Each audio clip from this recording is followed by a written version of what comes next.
به نام یگانه آفریدگار نور و عشق، درود بر تو ستاره درخشان. خیلی از شما عزیزان مدام این مسئله اومده توی ذهنتون.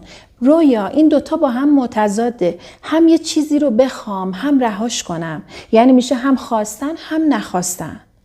دقیقا این دوتا رو داری روبروی هم میبینی. میشه این کار رو بکنم؟ من میخوام بهت یاد بدم که هم بخوای و هم نخوای، که اون نخواستن همون رها کردن است و همون اعتماد کردن است. اما درخواستت رو به کائنات و جهان هستی چجوری بدی و چه کار کنی که به خواستت برسی، یعنی در اصل از چه نوع انرژی استفاده کنی و چجور رفتار کنی که کائنات و جهان هستی با خواسته تو همسو بشن. تا انتهای ویدیو با من باش.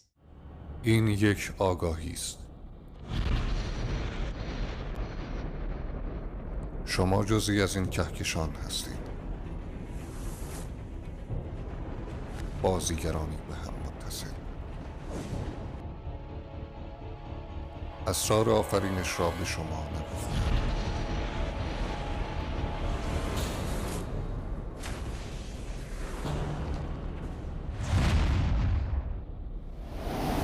اینجا حقیقت را ببین و بشنو.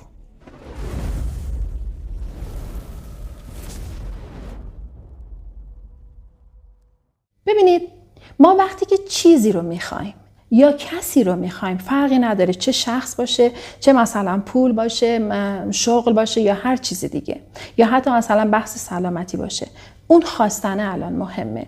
وقتی که دنبال به دست آوردن چیزی هستیم، اینو یادتون باشه، دنبال هر چیزی که بری تو بیفتی دنبالش ازت فرار میکنه.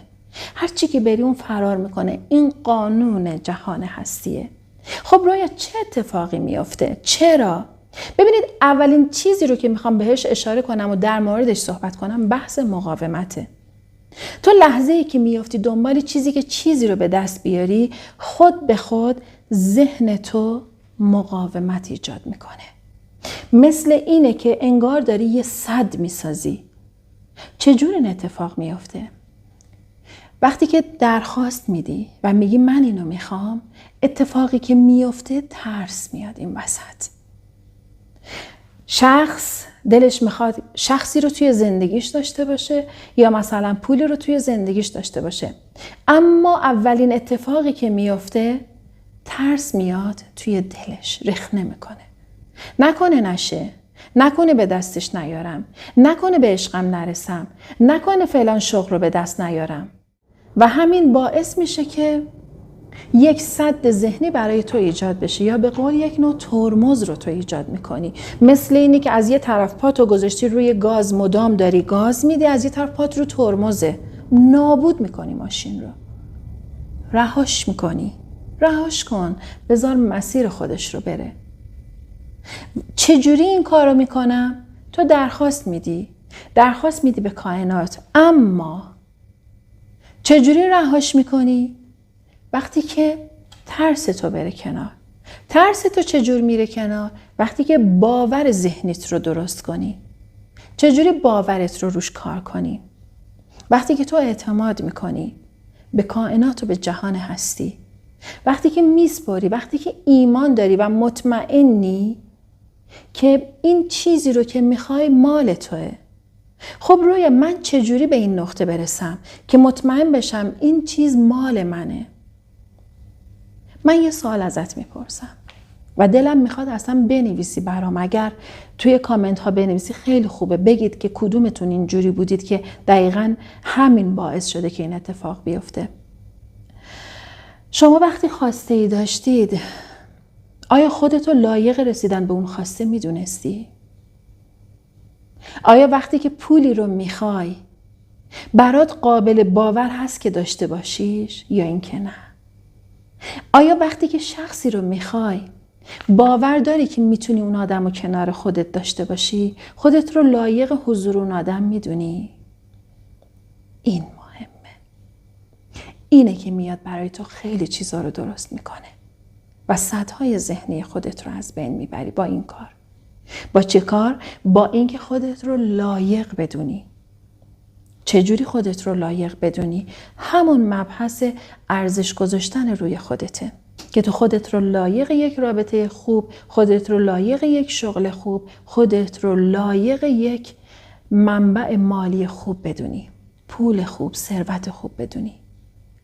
من خیلی ها رو دارم میبینم که میگن الان خیلی ها جوونا اصلا دیگه نمیتونن خونه بخرن، نمیتونن ماشین بخرن. اینا القاهای ذهنی منفی. اگر به من و تو ندن که نمیتونن زندگی خودشون رو جمع کنن، من و تو رو به عنوان یک کارگر توی دستشون نگه دارن.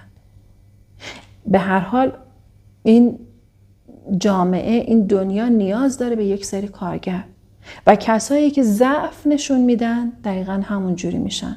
ازشون استفاده میشه، دیگران مدیریت میکنن و از شما استفاده میکنن. حتی توی رابطه. دقیقا توی رابطت هم همین میشی. وقتی که وارد یه رابطه میشی و تو نتونی مدیریت کنی احساس خودت رو، حس خودت رو، وابسته نشی، درگیر نشی، هم قدم بشی، همسو بشی با طرف مقابلت، تو نمیشی یه آدمی که اون شخص بیاد غالب بشه انرژیش روی تو و تو انرژیت رو همش خالی کنی درون اون طرف مقابلت که من توی ویدئوی ایجاد دلتنگی و رها کردن در موردش صحبت کردم. پس این توی رابطت هم دقیقاً میتونی همین بشی و اینو باید بگیری. باورهای ذهنیتون در موردش صحبت کردم. خیلی مهمه اینکه برگردی به درون خودت، سفر به درون خودت باشی. ببینی باورهای ذهنی که از کودکی داشتی چی بوده؟ القاهای ذهنی که چه خانواده، چه دوست، اطرافیان، جامعه به تو دادن چی بوده؟ آیا با حرفهاشون زخمی به تو زدن که تو خودت رو نالایق بدونی؟ حتی یه جوری با تو رفتار کردن، چه حتی توی خانواده، بعضیا توی خانواده هاشون مثلا روابط پدر و مادرشون روابطی بوده که خیلی پرتنش بوده. توی اون تأثیرات منفی اون رابطه روی زندگی اون شخص مونده، روی وجود اون شخص مونده و حتی این تأثیر منفی گذاشته روی باورهاش. و این باورهای ذهنی تو باید درست بشه و خودت رو لایق یک زندگی خوب بدونی. این تا اینجاش. یه مثال میخوام براتون بزنم. این که مثلا دلتنگ یه دوستی، خب حالا مبحث بعدی، دلتنگ دوستت هستی، سوال ازت میپرسم. وقتی که دلتنگشی میگی که وای من دلتنگ فلانیم، چقدر خوب میشه شرایط پیش بیاد ببینمش. نهایت یه بارم زنگ میزنی حالشو میپرسی. اما آیا مدام هر روز هی میگی وای دلتنگشم، چرا خبری نشد ازش، دلتنگشم، دلم میخواد ببینمش، دلتنگشم، چرا نمیدونم. ببین هی مدام پیگیرشی، هی مدام داری پافشاری میکنی. دوستت هست، یک رابطه عادی، 100% نه این کارو نمیکنی. میبینید همدیگر رو ممکنه ماهی یک بار، یه دفعه اصلا داری بهش فکر میکنی، طرف خودش بهت زنگ میزنه، دوستت خودش بهت زنگ میزنه که همون بحث تلپاتیه که تلپاتی شما مثبته چون درگیرش نیستی، وابستش نیستی، خلأ درونت نداری و به همین دلیل اون شخص ارتباطش با شما حفظ میشه. اگر دوستی باشه که باید توی مسیر تو باشه و آسیب نزنه به تو و تو آدمی باشه که توی زندگیت سپرده باشه خیلی چیزا رو به خدا. من یه کاری که همیشه میکنم توی شوک‌گذاریام میگم خدایا من نه دوست رو میشناسم و نه دشمن رو، همه انسانها رو دوست خودم میبینم، اما تو از همه چیز آگاهی. دوست رو در مسیرم و کنارم نگه دار. کسی که میدونی میخواد آسیب به من بزنه و منم نمیدونم، تو از مسیر من خارجش کن. خب حالا توی مبحث رها کردن وقتی که شما خواسته ای داری دقیقاً باید همین باشه. مثل همین حکایت دوست شما، وقتی که دلت میخواد ببینیش، خب این حسو داری، یک لحظه از ذهنت رد میشه، دلم میخواد ببینمش، اما دیگه مدام پافشاری نمی کنی، مدام نمیگی وای نه امروز ببینم امروز فلان، هی مدام بخوای به زنگ بزنی. ارزش خودتو میاری پایین، خودت میدونی، خودتو بی ارزش میکنی. و اینجوری میشه مثل این که تو خیلی الان بحث خواستنه و پافشاری کردنه، دقیقا مثل این میشه. یه چیزی رو میخوای، هی داری هولش میدی، یعنی هر بار هی میگی من میخوامش و پافشاری میکنم، اینو هول میدی، هولش میدی، خب میره، این از تو فاصله میگیره، دور میشه. تو هر چقدر که بیشتر پافشاری کنی، اونو بیشتر داری از خودت دور میکنی، اونو بیشتر داری از زندگیت دورش میکنی، داری میندازیش بیرون از زندگیت. ولش کن، رهاش کن، بیا کنار و بذار فضا داشته باشه. حالا چه اون شخص باشه، چه خواسته تو باشه.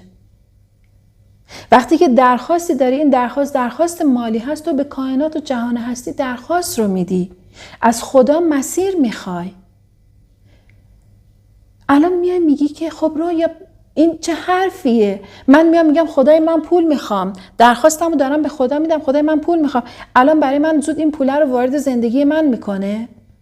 وابسته‌شم نباشم وارد زندگی من میکنه؟ چرا پس اگر من این کار رو هم دارم میکنم چرا واب نمیاد؟ چرا؟ بحث انرژی میاد وسط. تو وقتی که به پول فکر میکنی، به نبودش فکر میکنی یا به داشتنش فکر میکنی؟ این خیلی مهمه. وقتی که من چیزی رو میخوام از کائنات و جهان هستی، میگم که خدایا من دلم میخواد اینو داشته باشم. بعد الان 2 راه دارم، چرا ندارمش؟ صبح از خواب بیدار میشم وای من چرا خونم مثلا مستاجرم، چرا خونه ندارم، چرا پول ندارم، چرا شغل خوب ندارم؟ خب ارتعاشت کجاست؟ تو اینجایی، تو رو نداشتنه هستی. وقتی اینجا هستی همینجا میمونی. فکر تو اینجاست، انرژی تو اینجا روی نداشتنه هست. برش دار، بیارش این ور. چجوری؟ گفتم تو ویدیوهایی که توی کانال ایان هست، البته این ویدیو رو نمیدونم الان کدوم کانال بذارم، یا ایان بذارم یا کانال رویا تارخ، احتمالا هم کانال ایان بذارم. توی ویدیوها گفتم وقتی که تمرکزت روی خواستت باشه، انرژیت اینجا باشه، این اتفاق میفته و تو جذبش میکنی. درخواستت رو که به کائنات و به جهان هستی میدی، جذبش میکنی. تو چجوری میتونی جذبش کنی؟ ویدیوها رو که میگم تاکید میکنم ببینید. شکرگزاری. هر صبح که از خواب بیدار میشید چشماتون رو ببندید، مراقبه انجام بدید، شکرگزاری بکنید. بعدش 10 مورد از چیزهایی که توی زندگیتون دارید و یا میخواید داشته باشید رو بنویسید، بابتش شکرگزاری کنید. تصویرسازی ذهنی مثبت رو حتما یه ویدیو در رابطه با مباحث به دست آوردن که توی 3 روز معجزه میبینی. اگر واقعا کارهایی که تکنیک دکتر جو دیسپنزا هست که حتما ویدیوهاشو براتون آماده میکنم، ان شاءالله به اشتراک میذارم، یاد میگیری که تصویرسازی‌های ذهنیتون به چه صورت باشه، درخواستاتون چجوری باشه. وقتی که تمرکز و انرژیت روی خواستت باشه، تصویرسازی ذهنی مثبت داشته باشی، بله. آقایان پیام بازرگانی بود و تصویرسازی مثبت داشته باشی، درخواست داشته باشی، انرژیت همونجا باشه، اعتماد کنی و برنامه ریزی کنی. اون هدف بزرگی رو که داری بیای خوردش کنی، کوچولوش کنی. خب مثلا شما اینجوری براتون میگم، یک کله قند داری، میخوای چای بخوری، با این کله قند رو که استفاده نمی‌کنی. تا الان احتیاج داری از این قندهای کوچولو استفاده کنی، میای همه رو میشکنی، خورد میکنی، یه دونه قند رو استفاده میکنی برای شیرینی چایت. مرسی یان جون. میای از اون قند کوچیک برای یه دونه قند رو استفاده میکنی، قندت رو هم میشکنی و همه رو هم داری. میشه همون خواسته بزرگه. میشه شیرینی چایت. حالا شیرینی زندگیت هم همین میشه. هدفهاتو خورد کن کوچولو کوچولو. خب من میخوام به یه خونه بزرگ داشته باشم. چی میخوام؟ پول میخوام، شغل خوب میخوام، موقعیت خوب میخوام، روابط خوب میخوام، ارتباط با آدمای موفق رو میخوام و خیلی چیزهای دیگه، تن سالم میخوام. همه اینا. حالا میای برنامه‌ریزی میکنی برای پوله، برای شغلت، برای ارتباطات موفقیت، برای تمام اینا میای برنامه‌ریزی میکنی. این همون قندهای کوچولوی زندگیه. تو همه اینا برنامه‌ریزی میکنی و در کنار هم اون چیزی رو که میخوای بهت میده. هم به هدفهای کوچیکت ریز ریز میرسی و هم به هدفهای بزرگت. خب حالا ممکنه شما بگی باشه من میسپارم به خدا، تا الانم سپردم به خدا، مدام میگم خدا این اتفاق برای من بیفته، ولی چرا نمیفته؟ چرا؟ چون نگرانی، چون اضطراب داری، چون مدام به این فکر میکنی که نکنه نشه، چون ترس داری، چون دقیقاً نقطه مقابل ایمان تو و تسلیم شدن تو ترس توه. تا وقتی که ترس تو وجودت باشه، ترس به دست نیاوردن، ترس از دست دادن، ترس نشدن، این نگرانی، این اضطراب و استرس باعث میشه چیزی که میخوای رو به دست نیاری و باعث میشه که مدام اینجوری فکر کنی. این اشتباهی که خیلی از ماها انجام میدیم اینه که میخوایم به جای خدا انجام بدیم.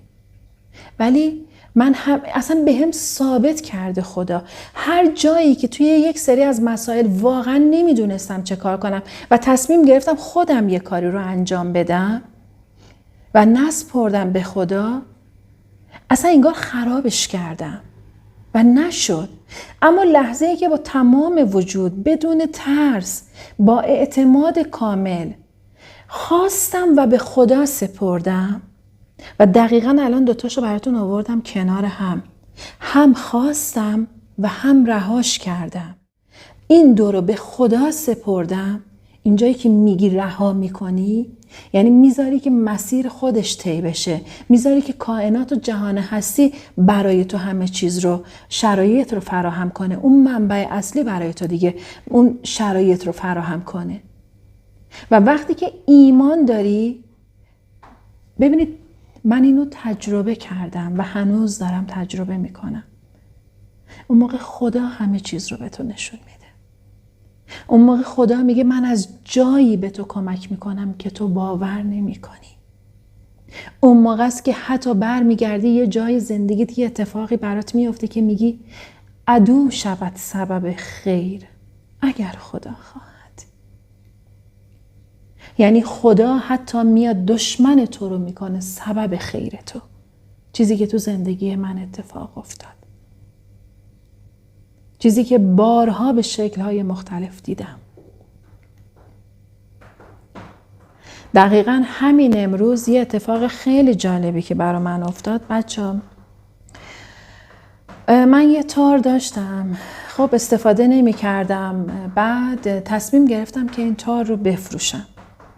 به همون جایی که خریده بودم تار رو من بردم پیششون، گفتن خب اگر حالا دیگه ما تار رو شما با این مبلغ میفروشید، من اطلاعم از قیمت نداشتم. به من اینو گفتم و من گفتم که باشه میفروشم. بعد 1 ماه گفتن تا 1 ماه دیگه ما میذاریم تار رو، حالا به هر حال تا مبلغ رو ما اینجوری هستش که تا 1 ماه دیگه مبلغ رو واریز میکنیم به حساب. گفتم اوکی. از اول به من گفتن 1 ماه شد 2 ماه، من پیگیری میکردم و خب امروز فردا. خب خیلی شاکی بودم، اما یه جا برگشتم گفتم رویا این یه خیری توشه که هنوز این مبلغ رو واریز نکرده. تا اینکه به یکی از دوستان گفتم که برام پیگیری میکنی این مسئله رو؟ به هم گفتش که حتما. شب از طریق یکی از دوستان به هم گفتش که رویا مهر تارت رو برو نگاه کن. مهر تارت چیه؟ گفتم فلان. گفت برو سرچ کن توی گوگل ببین قیمت تارت چنده. من حس میکنم تارت رو داری خیلی ارزون میدی. رفتم نگاه کردم و از طریق اینستا سازنده تار رو پیدا کردم. خیلی جالب بود و امروز صبح زنگ زدم. باورتون نمیشه. حالا اوشون هم دقیقا شب به من گفت وقتی خب پول رو واریز نکرد، یه مبلغ کوچیکش رو واریز کرد که به من زمان بده تا آخر هفته. دیدم داره همینجوری هر هفته همینو میگه و منم برام قابل قبول نبود.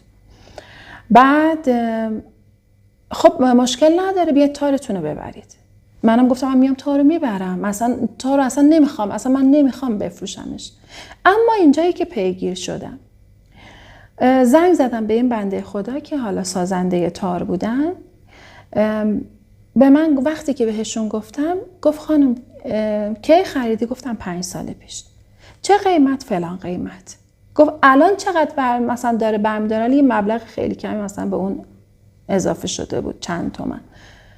بعد خیلی شاکی شد این بنده خدا که اصلا حالا میگفت این از این مهر چند نفرم با فامیلی های مختلف، اما پول چوبش نیست چیزی که شما داری میدی. الان پول چوبش این قیمته، چرا داری این کارو میکنی؟ گفتم واقعا. گفت من الان تارم اگر مثلا من تارایی که دارم میسازم بخوام بفروشم این قیمته. و بنده خدا آخرش گفتش که اگر سلام مامان،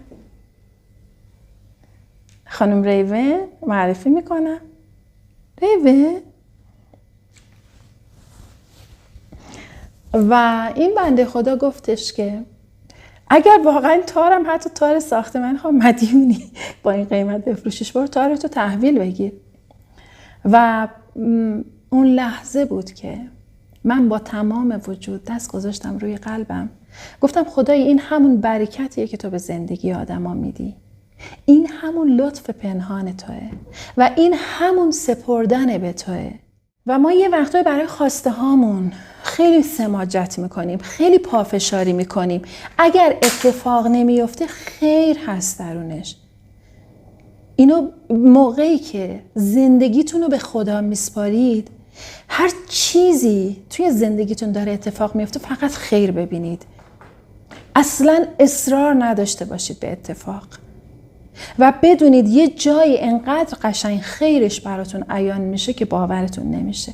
و من امروز گفتم که خدایا من عاشق توام و به من ثابت کردی که هر وقت هر چیزی رو به تو سپردم، تو چجوری از من حمایت کردی، تو چجور کنار من بودی. من همیشه دستم تو دست تو بود و تو همیشه دست منو با عشق گرفتی و رها نکردی.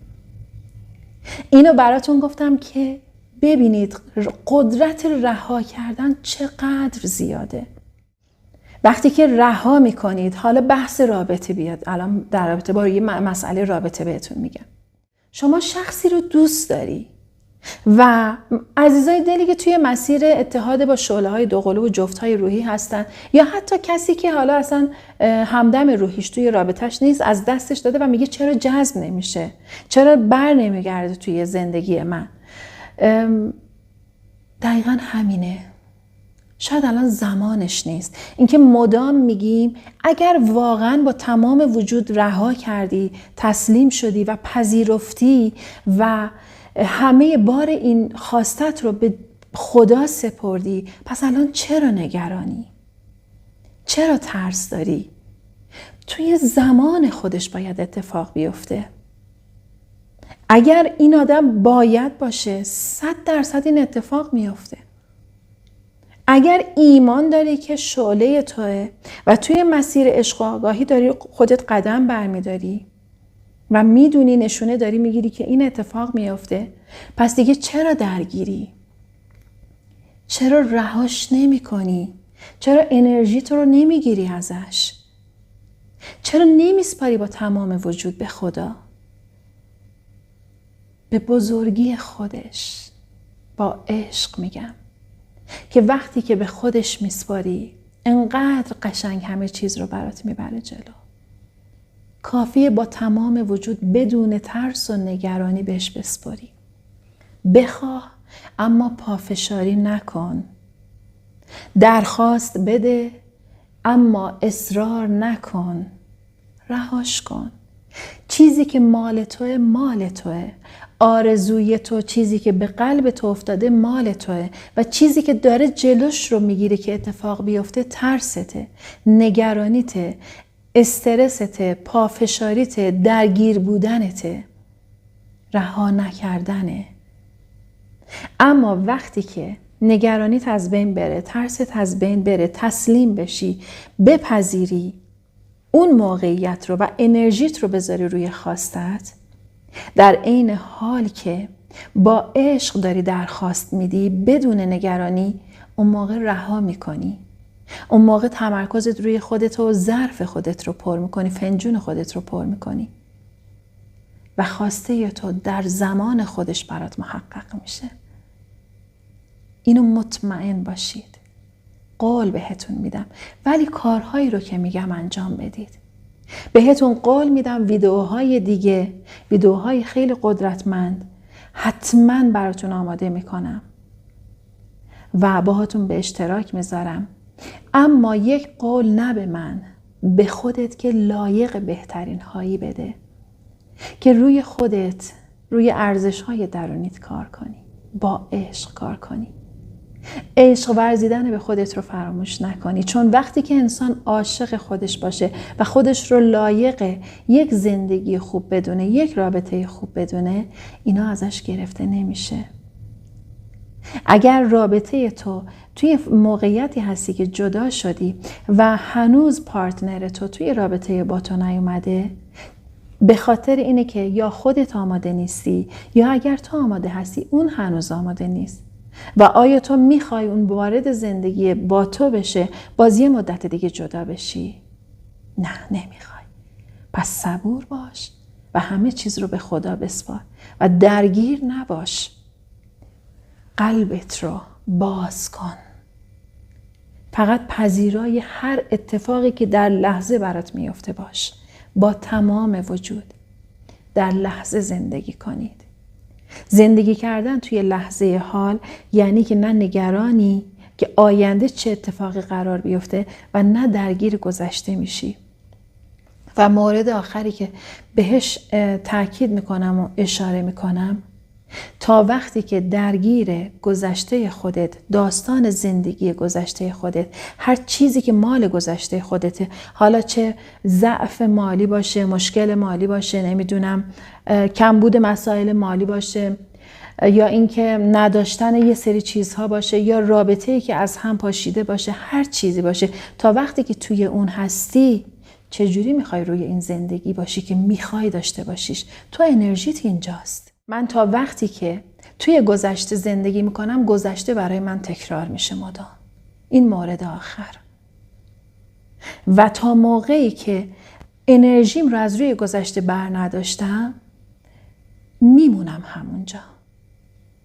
اما اگر میخوام اون چیزی رو که میخوام به دستش بیارم، یعنی اون آینده‌ای که متصور دارم میشم، حالا یا رابطه عاشقانه یا ثروت مالی، شغل عالی، درآمد عالی، سلامت جسم، اونو میخوام، باید اینجا باشم.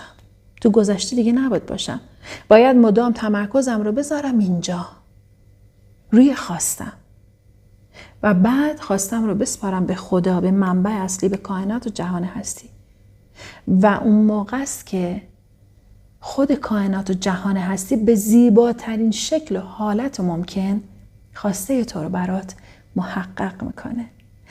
دوست عزیزم، اگر اولی که تجربه‌ای داری حتما بنویس، اتفاقی برات افتاده حتما بنویس، با دوستای عزیزت به اشتراک بذار.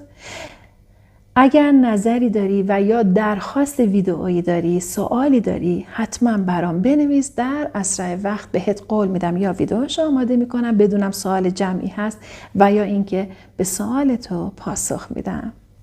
برات از صمیم قلب بهترین ها رو آرزو میکنم و آرزو میکنم که با عشق و با ایمان، بدون سر سوزن، ترس و نگرانی، محکم دست خدای خودت رو بگیری و مسیرت رو طی کنی. یادت نره خیلی خیلی دوست دارم. یا حق، خدا نگهدار.